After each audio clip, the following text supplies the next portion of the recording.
Hello, my name is Katie, and this is the Truth for Your 20s podcast. And I am giddy with excitement to introduce my friend Stephanie May Wilson. No big deal, but she's written 8 books. No big deal. But more exciting than that, she's my friend in real life. I'm just gonna have to gush on you already. We're just gonna go for it, Stephanie. I met this sweet thing many moons ago. I was an advisor at Georgia Southern, and all of the girls loved you. You just had the lipstick gospel out at the time, which Hmm. we'll definitely have to unpack. This was basically just her story of coming to Christ in college. It's called the lipstick gospel, which is so cute. Anyways, so the girls I was mentoring, just loved her. Hey, our dream would be for Stephanie to come to our college, and I'm like, well, let's make it happen. So I just went to stephaniemaywilson.com and emailed you, and we made it happen. And they thought I was the coolest thing ever. And I'm like, it wasn't that hard. Anyways, you came and I met you in real life, and I'm so excited to be friends with you, even to this day. Welcome to the podcast, my friend. Oh, thank you. I loved that. I loved you immediately. I landed at the airport and you guys had like signs for me.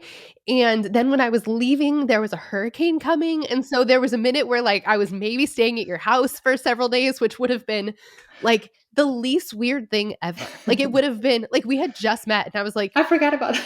well, yeah, like I 100% would like want to stay with you. Thank you so much for sheltering me from the storm. And I got out in time, but I just like it was love at first car ride. First go right. And another just gushing on you. You're over here writing books, talking to young women, and I had this little God is doing this stirring in my heart, like He wanted me to do, and I'm like, but what does this look like? I'm scared, whatever. And I casually mentioned, like, I'd like to do something like you're doing, and I say it with caution because first of all, I've never said it out loud, and you're already doing what I'm doing. Is this competition? And Stephanie, you were just like, come to the plate, sister. I'll help you. And I'm like, I love you. And here we I'm are. I'm so glad that you said it out loud. I'm so glad I got to hear it out loud and like thank God you're doing what you're doing because you're so good at it and it's so important and um I love that. I love that. I feel like my spiritual gift is writing reviews and testimonials for people I love. I feel like that's my Yeah. thing. And so um oh, you're gonna have to edit so much in this. I'm sorry. Sorry. Getting to be with you in that moment and getting to be like, you can do this. Like, I am a cheerleader at heart, and I just love that I got to be in that moment. I love that. Oh my gosh. And you are obviously doing very well in this lane of encouraging, well, all women of all ages, but especially this bracket, if you will, this everything era, as you call it. And I love that. 25 to 35. Is that right? Yes, and Okay. I always add an ish because Yeah. like all of our stories are a little bit different. I know some women in your community and mine too are like 20 years old and like feel like they are a million years old, and if they don't get married yesterday, they're so behind. And it's different for all of us. So I always want to give that caveat. But yes, statistically and kind of the average I would say is like, yeah, 25 to 35. Yes, and I love it that you call it the everything era. I talk about this too because it's such a pivotal decade, if you will. And a lot of times you meet the person you're going to spend your forever with. You choose a job, you choose a city, you might have babies. It is an everything era, and I love it that you're talking to this woman. So tell me about. I mean, obviously, I guess what I kind of just unpacked, but what does that everything era look for that you talk about, and all that kind of stuff for your Oh, for your ladies? I love this. Well, okay, hang on. Let me get my definition because well, really, I've been doing this work for like more than 10 years now. I've been walking with women through big decisions and transitions and like helping them figure out what they want their lives to look like and then how to get there.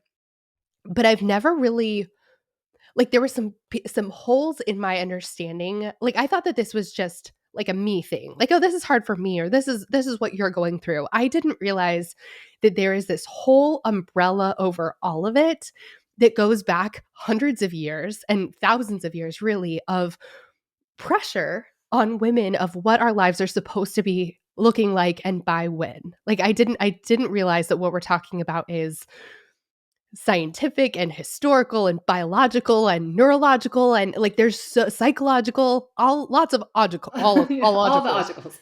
Um, there's so much that goes along with this that contributes to making this season of life feel really overwhelming, and the amount of decisions and pieces of our lives that we're putting together really overwhelming. Um, but also what I found out is like it's not just that it feels overwhelming. It These things are true. Like these the pressure that we feel during this time to make these decisions, it's not just like unhelpful Aunt Sharon's leaning over our shoulder telling us that we're falling behind. Like there are some things that we do need to figure out in these years. It's just a lot happens. And so, okay, let me find my definition. So as I've been talking about this for the last, 10 years, and then as I've been writing my new book for the last 2 years and like digging deep into this research, the thing that I couldn't find for this era is a name for it. And like, we're young and we're adults, but like young adults feels kind of patronizing. We're not um like this season certainly feels like a crisis and we're asking really big questions like what am I doing and what's the point of everything and where am I going and um but like we're not like a midlife crisis or even quarter life crisis, like doesn't quite fit. um there's a term called emerging adulthood, but that's a little bit younger. So I've been like, what is this time? So I made a name up and I call it the everything era. And my definition is it's this weird, wonderful, and wildly difficult span of years during which you'll make the most biographically significant decisions of your life all at the same time and in front of a very opinionated audience. And so, just like you said, it's the things that, like, for lack of a like, I don't know, like if we were to write a biography about ourselves, like this would be on the back cover. This would be on the back of it. It would be like, she did this. She was, her partner was this person. She had these many kids and she lived here and she like volunteered here and her friends were, these were her friends. It's just kind of like the high points, the titles. Yeah. Um, we figure a lot of that out during this time. And again, it is super overwhelming. And we have so many people and like institutions and ideas and technology. Like, I mean, just I feel like all of Instagram is just leaning over our shoulder, being like, Yeah. you're doing it wrong and you're not doing enough and you're too much and you're falling And, behind. and you're not enough. You're not enough. You're too much all at the same time. Oh, wait, I have an audio for this. Okay, never mind. No, I don't. It was the happy, free, confused, and lonely at the same time. Dang it, it's not on here. I'll have to edit it back on there. I'm so jealous. I'm so jealous. I need this. Anyways, yes, it is a pivotal decade. It's an everything era. I love it that you gave a name to that. Kudos. It took a really long time to figure out. Like, as I was, doing this research, I'm like, oh my gosh, I really thought that I went to pick up like an ice cube. Like, I was like, oh, she's over here trying to figure out, is this her person? And does she want to marry this person? She's trying to figure out, do I take this job or this job? She's trying to decide, do I move home or do I move away from home? Or like, this person's trying to decide, do I want to be a mom or am I ready to have another kid? Like, we're all asking these big questions. And I thought they were sort of isolated. Like, these are all, siloed big questions that women have to answer. But like as I went to pick up this ice cube, being like, I wonder if these things have something in common, I felt like I like unearthed an iceberg and was like, okay, this is not a her problem or a me problem or you problem. This is a, like everybody thing that is happening that we have to figure out so much all at the same time and under so much pressure. It's just like there's so much to it. And I love it. You grabbed an iceberg. That's so well said. Just yanked it on up. Well, but you're doing the work and it's so needed. And I think, there's such a beauty in giving language to these things, giving a name to what you're going through and letting people know you're not alone and all the things that you're communicating, which obviously is kind of why you wrote this book and creating the life that you love. I love that you said that because I think that just from knowing you and reading a little bit about the book and everything, you hear from a lot of people, okay, well, this is my dream. And a lot of people might know what that is, but how to get there. And I love it that you're giving tools and direction. So tell me about 8 books already and, why this one and what was, as you kind of unearthed the iceberg, if you will, what kept coming up? It was really, I feel like this book is the umbrella over everything that I've done so far. This is the like this is the unifying factor. Um as I looked at the different struggles that, I mean, I feel like I've talked to hundreds of thousands of women at this point through email and over coffee and, on my podcast and my friends. I've been asking questions for a really long time and hearing questions for a really long time. And the common, um, no, it doesn't matter what area of your life you're trying to figure something out in, the common denominator or the common struggles across the board are like, who, like, everyone else is doing this, Mm, or everyone else is at this point and I'm here. I'm not where they are. Should I be where they are? Do I want to be where they are? Or like, we don't necessarily feel the permission to ask, do I want to be where they are? We feel like we just need to catch up. yeah. um so many people are asking us questions during these years, and also these are the announcement years. These are the announcement and shower years. Like, after 35 you don't get cards in the mail from people. Well, you get Christmas cards, not from me because I can't get my act together to do it. Same. It's like, yeah, you'll never get a Christmas card from me. um, I'm so glad I'm not alone. um but you, like, a birth announcement, like new address announcement, a housewarming party, a engagement shower, like so many milestones happen during this time, and so it feels like we have to figure all of this out all at the same time, and I think we kind of fall into a couple different, like, buckets. Like, I think for some of us, we um honestly just genuinely don't know what we want. Yeah. Or like I maybe I've never known, or maybe I've just never felt the permission to, like, ask and listen to the answer about what I would want for my life. We're kind of conditioned away from that as women. Um, Hang on, let me grab a tissue. Yeah, you can. If I sound hoarse and, like, congested, it's because I'm hoarse and congested. Um, You're fine. uh, so yeah, some of us, I feel like we just, like, don't know what we want. We've never known what we want, and it's really hard to get what you want when you don't know, like, what even direction to start walking in.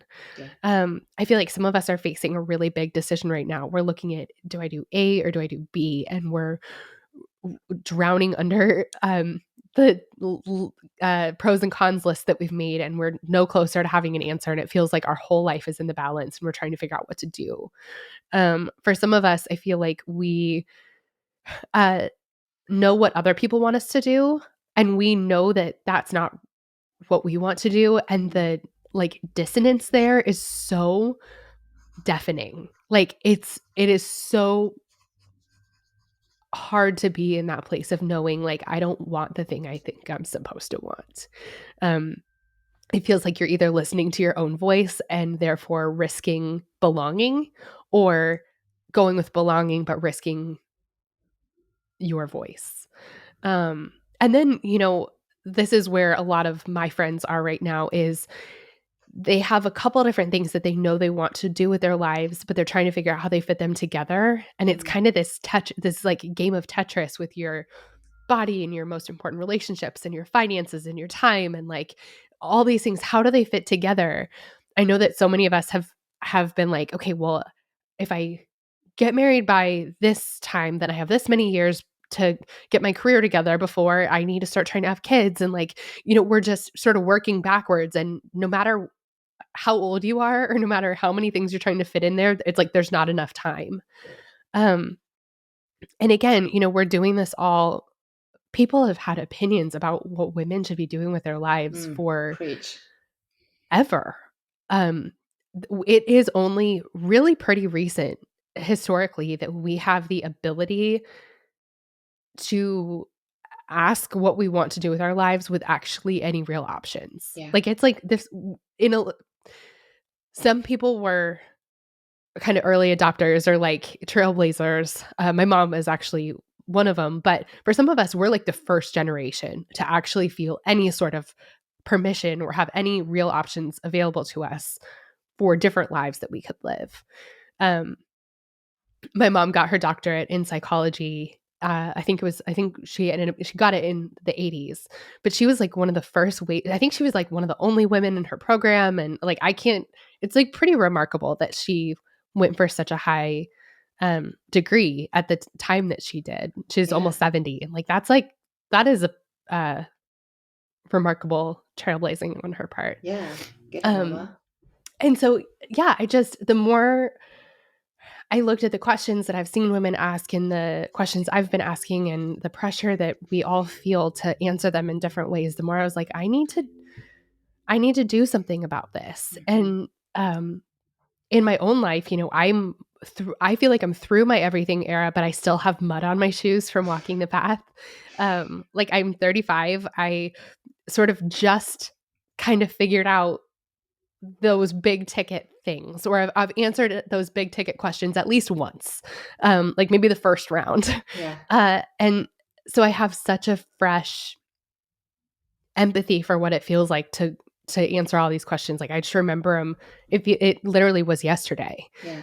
Uh, and also, through going through this, kind of the way I do with everything, I made sure to really pay attention and take a lot of notes along the way. And I got to learn from some really smart people. And it wasn't pretty all the time. The process wasn't seamless or smooth by any means, but I feel like I really have been able to put together a life that I love, a marriage I love, and a family I love, and a home I love, and a career I love, and it doesn't have to look like anybody else's. It doesn't look like anybody else's, but it fits me and it fits Yeah. what I need and what we need, and I'm really proud of that. And so I just am like, gosh, this is really hard. I cannot let other women have to go through this by themselves. And the other thing is like a lot of the books that we read about these different milestones or these different decisions that we have to make, they have an opinion about the right way to do things. It's like, here's the outcome that you should want to achieve, and I'm going to teach you how to get there. And I think what's really special about this book is like, I genuinely don't care what you choose. Yeah. Like, you could paint yourself and everything in your house blue and just live that way. You can have 12 kids or 0 kids. You can get married today or you can never get married. You can be like truly single or you can be in a long-term committed relationship. Great. You can do any career. You can have 3 jobs, or if you can make it work, no job. Like, Yeah. whatever works for you. I don't care. I don't have a horse in the race. I just care that you choose, Yeah. because I think it's a real tragedy to get all the way down the road in your life and realize that you've built something that looks nothing like you. Mm. And that things could have been different, and they can be different. Like, you really get to the whole heart of this book, and the thing that has unlocked so many seasons of life for me in moments of like where I felt paralyzed or like I was being crushed under pressure was this phrase, and it's you get to decide. And so that's really the heart of this whole book, is like, when it comes to your life and most things in it, you get to decide. You get to make this look like you. Yeah. And in the book, I'll help you do that. Well, outsider looking in, I truly see you living this, and you have created the job that you want. Being able to successfully, provide an income, but not only do that, writing books, doing a very successful podcast. Your podcast is killing it, by the way. Girls' Night, shout out! Everyone should listen to Oh, it. thank you. All the links will be in the show notes for sure. And you have 2 sweet babies. Like, outside looking in, you have created the life you want. Um, but I have to ask, you're also adding another layer and moving to Spain. No big deal. It's so crazy. But that's what's so cool. You decided, no one said, and by the time you are 35 and have 2 children, you need to move to Spain. You and Carl decided. So talk to me about that, please. It's so crazy. So I have not told this story out loud. Like, I think I've said it once at this point. So this is messy. I'm like, curl up, put your pants on. This is girls' night. This is not polished. Um, so what happened was, well, one, I've always wanted to move to Spain. Spain has been a part of my heart and my story for my whole life. It's the lipstick gospel that you mentioned Yes. earlier is a story of how I became a Christian, and it happened in Spain. Like I feel like God grabbed me like gently, took hold of me and totally transformed my life like as I was in Spain. And so that's it feels like it's where my heart lives. Mm, And I talk about this in the book. I give like there it was so crazy to look back and go, there were so many moments where I was sort of laying the foundation of this and trying to um there's a whole chapter about uh what to like how to build a life you love together, mm, because that's the other thing is like, when you partner your life with someone, it's not just your opinion of what a beautiful life that matters. yeah. This is now a group project, and that's hard. Yeah. Um, and so in that chapter, I talk about the longest and most difficult fight that Carl and I have ever had. It lasted years, Mm, and it was over um, me wanting to move abroad and him not wanting to. He wanted to plant roots, and I wanted to dig them up. And mm, that was a really contentious thing for us for a long time. But it's really cool how we ended up planting roots, not digging them up. And he had a bigger, more long-term perspective than I did. mhm, And so we've like kind of followed that in a lot of ways. And now we're getting to dig them up, but having already built this foundation, which is just really beautiful. Um, so anyway, I've wanted to do this forever. Um, but it really came about because like in most ways we built a life we loved and that looked impressive from the outside. Like it was like we built a life that checked all the boxes, and not necessarily because we were trying to check boxes, but because like this is genuinely what we wanted. But sometimes I think we make decisions about our lives that fit in one season and that really don't fit in another. mm. So it's like you put something on and you're like, "Oh, this fits like a glove." And then you change and you're like, "Oh, too tight," or like way too big. And it felt like the life that we built all of a sudden was way too big. Mm, Um, and so we're sitting in this house that was our dream house, in a house we thought we could be in for like the next 10 years, with our girls, with, our childcare all set up and, work we loved. And kind of the thing that was the catalyst was we were like, this is so expensive that we are like just sweating trying mm, to afford this life. And it wasn't always that way. It was like sort of a combination of factors that just it was like it felt like it sort of spiraled out of control.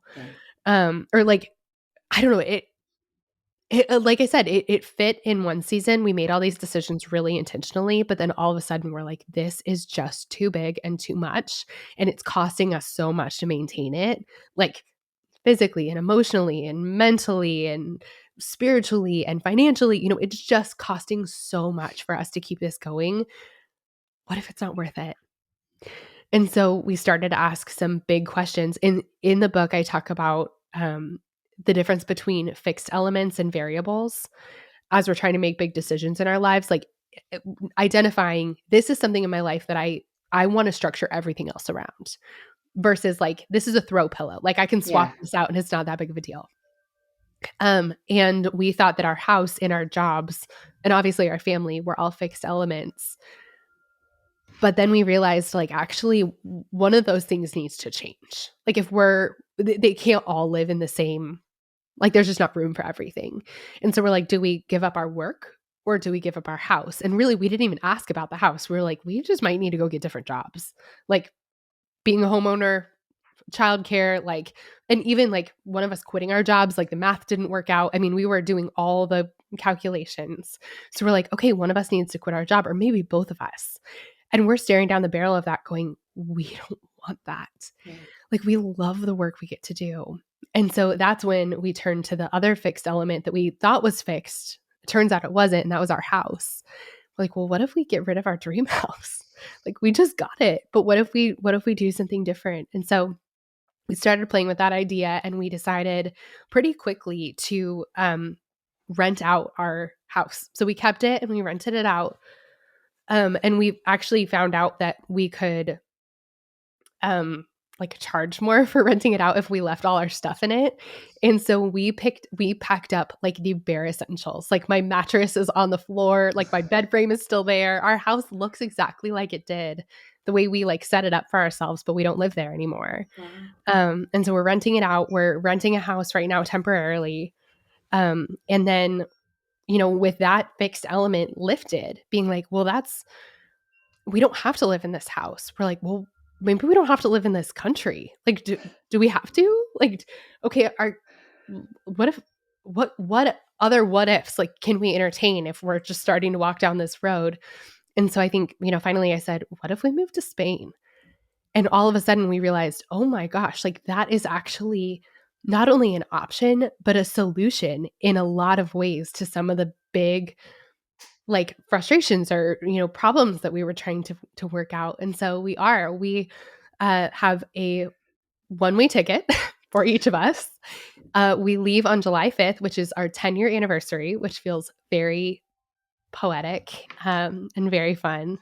And we're going to start with a year and just kind of see how it goes. But like we're truly in the process of, you know, visas and getting rid of the rest of our stuff. And like it's wild. But it is really cool because I think there's this idea that when you're making decisions for your life, you have to make them once and for all. And that's just not the case. Like we're always in a process of creating and recreating lives we love. And as things change, we get to change the plan and change our lives with it. But I think the beautiful thing is when we have practice answering the question like what do I want, and practice using our creativity and our authority, like our agency to make decisions for our lives, it gets easier to do. And so you're able to continuously do that in new seasons when you have new elements involved. And so that's what we're doing. We're recreating life we love, I guess. I love everything you just said. I'm over here jotting notes because you reminded me of two conversations I've had with my girls. And another fun thing we haven't mentioned, this is just a fun fact our audience needs to hear. My oldest daughter and your girls, she has twins, which is another miraculous story, share a birthday. Isn't that a fun fact? Such a good day. Such a good day. Such a fun fact. But anyways, one of our daughters was doing a project recently on Christopher Columbus, and a quick history lesson. If you don't remember this part, they, sailed to the New World and burned the ships. It was like, it would be easier to go back home. It's scary. We don't know what we're doing, but we're burning the ships, like stake in the ground. Like we are deciding that we're going to make this work. You mentioned the one-way ticket. Obviously I know you can buy plane tickets, like you're not, but to bring that up, because sometimes deciding the life you want is a drastic decision. Flushing pills, signing up, like some kind of drastic decision. But often it's the baby steps. And that was another conversation we recently had. We were talking about a friend, it was actually a family member we knew that was struggling with addiction. And it's like, no one says they want to be that way. No one says they want to go through addiction or divorce or any, this awful, yucky stuff in life. But sometimes we get there by a series of decisions, bad or good. And so I know that you have a lot of wisdom when it comes to like just these baby decisions of creating the life you want, obviously making good choices, but yeah, just maybe if you could talk to us about the baby steps. I love those examples. Those are really, I think you're right. I think it's, um, I a handful of years ago was walking around my favorite park in Nashville, and I noticed some like flowers growing next to the path. And I've gotten better, but at the time I like didn't have a green thumb. I had a black thumb. Like every plant I touched, I killed. I have gotten better. People can change. That's right. People can change. But as I was walking around, I thought, um, basically the only thing I knew about gardening, and this is like still pretty true. It's the only thing I know about gardening is that if you want a particular thing to grow, you have to plant that kind of seed. Like there's no world in which you plant a cucumber seed and a tomato plant grows. Right. I don't think, unless I'm missing something about No. gardening. Like if you want to plant a petunia, you need to plant a petunia seed, not a poppy seed. You know your flowers, girl. You got it. I planned a wedding. That's as far There you as go. I know. But that's true every time. Like if you want something to grow, you need to plant that kind of seed. And I think a lot of what we see around our lives today is the fruit of seeds we've planted in the past. One of my favorite quotes, and I think about it all the time, is a year from now, you'll wish you had started today. Mm. And I kind of have tweaked it. I'm like, a year from now, I'm going to be so glad I started today. Yeah. Because I know that if I consistently, like, let's take friendship for an example. If I consistently reach out to people, every week, see if I can go get coffee with someone, or like, have a dinner with friends on the calendar every 2 weeks. And I do that for a year from now, I'm going to have planted and tended a garden of friendship that I'll get to like really enjoy a year from now. And that's true with work. That's true with, growing a business or a podcast. Like, what a podcast looks like after 1 year of investment of doing it every week or every day is drastically different from what it looks like at the beginning. Yeah. But the only way to get there is to like plant the seed and take care of it along the way. Yeah. It's true with our mental health, our physical health, our relationships. Like, the famous example is dating. For so many of us, we're like, oh, I just want a relationship so bad. And we're like praying for it. And we're like, God, where is my person? But we are not leaving our house. Our dating life will look drastically different if we put ourselves in physical spaces with other humans of the gender we're trying to connect with, Right. like on a regular basis. Like, if you leave your house and participate in some sort of activity once a week, or if you decide to bite the bullet and get on a dating app and like send one message a day for the next year, like, you can't even imagine what you'll have at the end of the year. Yeah. And you won't have any of that if you don't do any of that. Preach.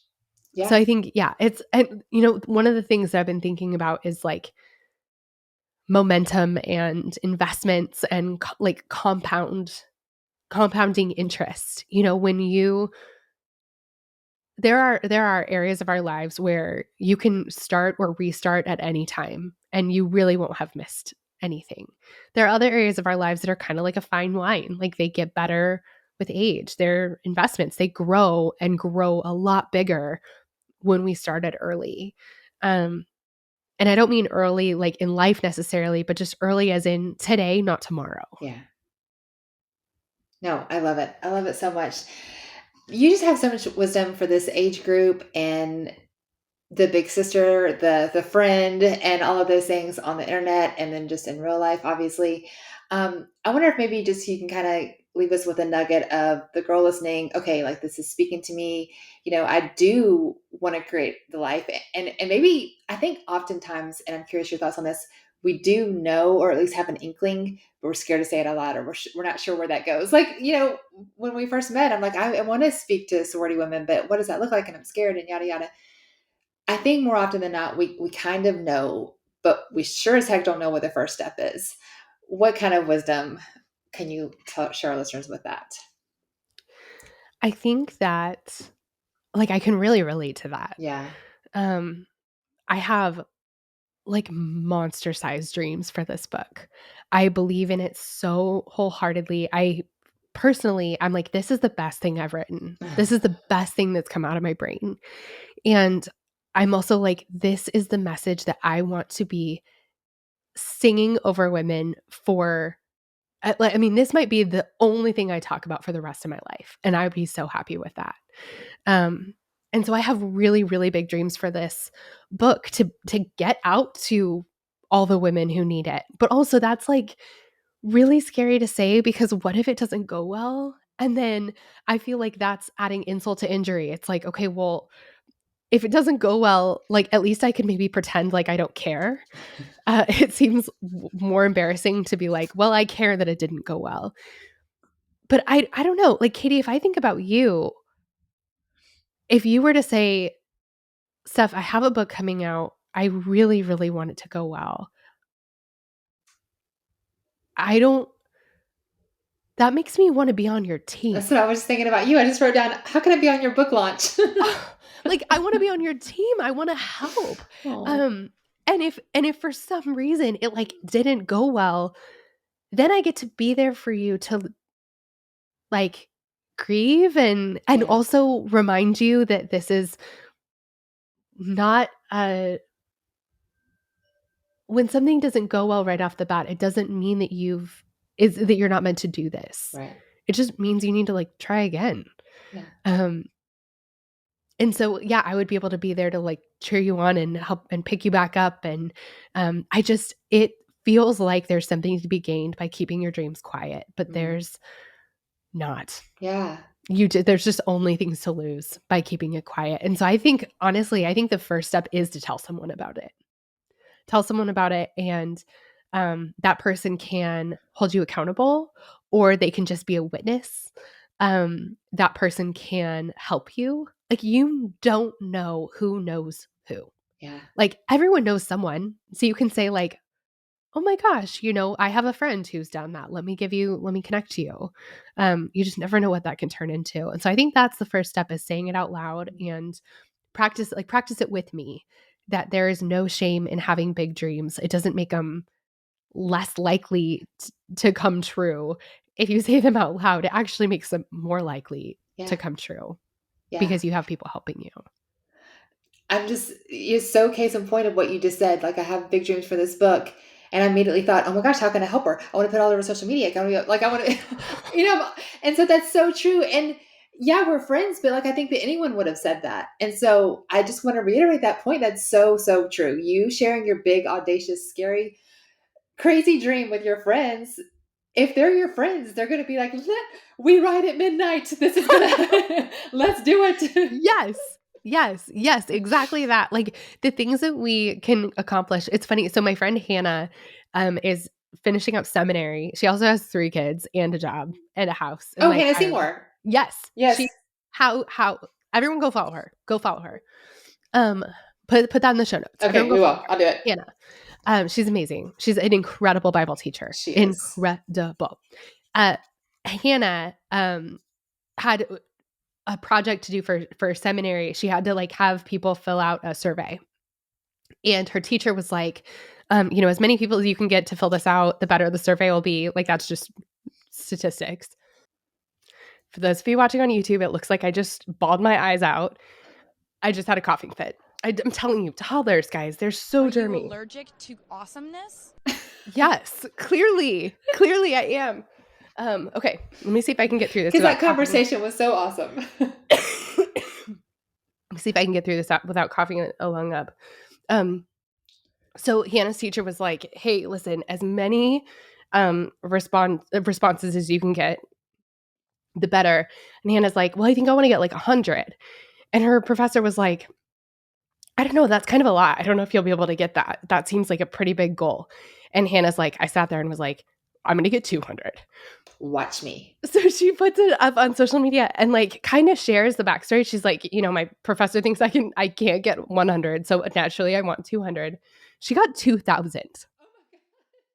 Yeah, because everyone just kept sharing it and we're like, "Oh, Hannah's professor don't know your name. We'll never know your name. We are going to prove you wrong. Watch us go." Like we ride at midnight. It was so awesome. But that's what happens. That's what happens when we share our dreams. Okay, I love that. I'm curious if you remember how she shared it because I feel like I have been the girl who's been very, I kind of have this thing, and if you want to share it, that'd be great. But if not, it's okay. It's okay. That's not gonna get my friends fired up. I'm assuming she said something more like you did. Like I have big dreams. I don't know. If you remember how she said it, I'd love to hear. She said, I think she really, I don't know the answer to that question in terms of like what we should do. I think just being honest. Yeah. Like this is how I feel. This is what I'm afraid of, Yeah. and oh Sharing gosh, your fear, that's probably a huge it's one. so hard. I don't want to So be hard. embarrassed and then we can't, let my professor be wrong. Like, help me out. So what Hannah did, what Hannah did is she told that story. She said, "This is what I'm trying to do. This is what my professor thinks is not possible. And so I want to prove him wrong." Okay, there we go. Just being honest and like they say it can't be done. That's also exciting because you're like, oh, watch me. Watch me go. Watch me go. Yeah. Watch me go. I love it. Yep. Oh my gosh. Well, I know that everything you write is a blessing to the world. And I'm even more excited that this is your heart and soul and baby all in one. And I am extra excited to make sure that this is to shout this from the rooftops of your work and all that your just life, I'm sure you experience and what you're currently going through. I'm sure it's like even extra. I have some things to say. I have some things to say. And it's so cool because it's all in here. Like I was making these decisions as I was writing this book. Like I mean, it's all through that lens. It's all through the lens of like, I need to change some things. What does Yeah. that look like?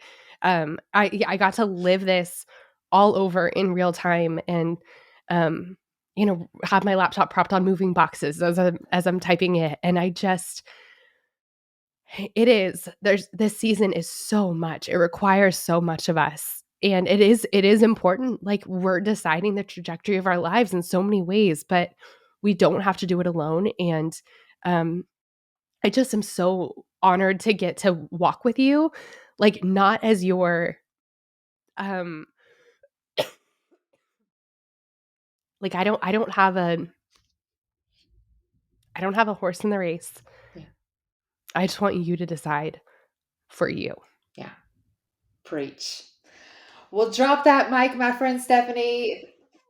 Thank you so much for all that you do, for the work that you do for women around the world, in America and Spain and everywhere and beyond. I'm so excited to share this time with you. Thank you for being here. Thank you so much for having me. I love you, Katie, and I'm such a fan of yours. I'm so glad that we get to be friends. And really thank you. Yeah, the feeling is mutual. Yay.